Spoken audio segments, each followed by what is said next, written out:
আজকের এই ভিডিওতে রুমাল বর্ডার ডিজাইন দেখাবো, যেই ডিজাইনটি আপনারা অনেক বেশি রিকোয়েস্ট করেন। একদম সিম্পল একটি কাজ, যারা পারেন না তারাও করে নিতে পারবেন আজকের এই ভিডিওটি না টেনে সম্পূর্ণটি শেষ পর্যন্ত দেখলে।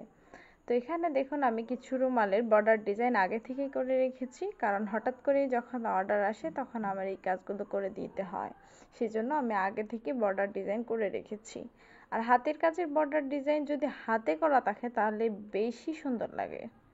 তো দেখুন, এখানে আমি যে রুমালগুলো করেছি সেগুলো আমি সেম রুমালের বর্ডার আমি অন্য আরেকটি রুমালে করে দেখাবো। তার জন্য আমি কিছুটা কাজ কমপ্লিট করে রেখেছিলাম, এখন আমি আপনাদেরকে দেখিয়ে দিব কিভাবে আমি এই সেলাইটি করব। তো 1 ইঞ্চি পরিমাণ কাপড় আমি নিচ দিক দিয়ে রেখে দিব, মানে হচ্ছে যে বাঁশটি করব সেটাই 1 ইঞ্চি পরিমাণ কাপড় নিচ দিক দিয়ে চলে যাবে।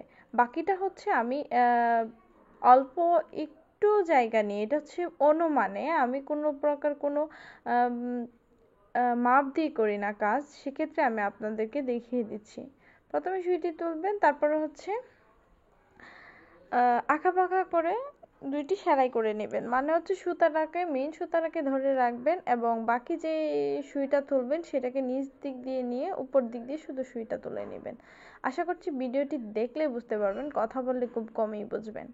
তো আপনাদের যদি এইরকম আরও টিউটোরিয়াল চান তবে কমেন্ট করে জানাবেন। আর এই রুমালের টিউটোরিয়াল আমি শেয়ার করছি এই জন্য, কারণ আপনাদের খুব বেশি রিকোয়েস্ট থাকে যে আপনি যে রুমালগুলো করেন সেগুলোর বর্ডার ডিজাইন দেখান।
তো দেখুন, এইভাবে আমি রুমালের চতুর্পাশ করে নেব।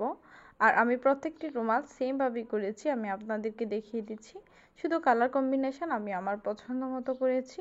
হঠাৎ করে কাস্টমার যখন চেয়ে বসবে তখন হচ্ছে আমাকে দিতে হবে। এছাড়া আপনারা যদি রুমাল অর্ডার করতে চান তাহলে ফেসবুক পেজ ড্রেস প্রো ম্যাক্সে নক করতে পারেন। ধন্যবাদ সবাইকে, ভালো থাকবেন সবাই, আল্লাহ হাফেজ।